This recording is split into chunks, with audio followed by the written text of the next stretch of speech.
മകരച്ചൊവ്വ മഹോത്സവത്തിന് ഒരുങ്ങി മുള്ളൂർക്കര ശ്രീകുറുമ്പക്കാവ്. 7 ദിവസം നീണ്ടുനിൽക്കുന്ന ആഘോഷ പരിപാടികളാണ് ക്ഷേത്രത്തിൽ സംഘടിപ്പിച്ചിരിക്കുന്നത്.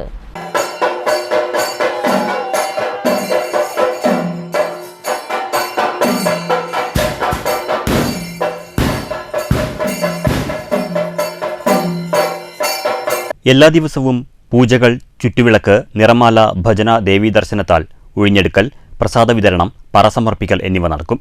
കൊടിയേറ്റ കർമ്മങ്ങൾക്ക് ക്ഷേത്രം പൂജാരി ദേവിയമ്മ നേതൃത്വം നൽകി. ദേശത്തിലെ മുതിർന്ന അംഗം ആശാരി സുകുമാരൻ കൊടി ഉയർത്തൽ കർമ്മം നിർവഹിച്ചു. തുടർന്ന് മുള്ളൂർക്കര കാഞ്ഞിരശ്ശേരി കളരിക്കൽ സേതു പണിക്കർ തന്റെ കൈവശമുള്ള അപൂർവമായ താളിയോലയിൽ രചിച്ച് തയ്യാറാക്കിയ ശ്രീദേവി മഹാത്മ്യം ക്ഷേത്രത്തിൽ സമർപ്പിച്ചു. തുടർന്ന് അതിഗംഭീരമായ മേളവും നടന്നു.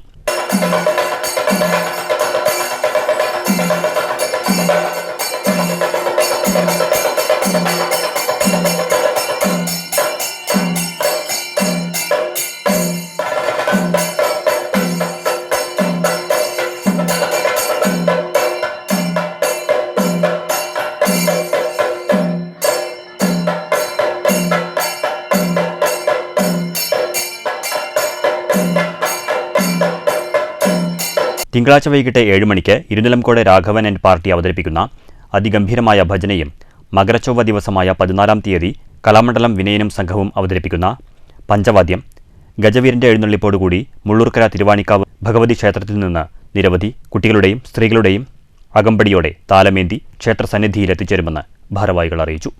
News bureau, Cheruthuruthy.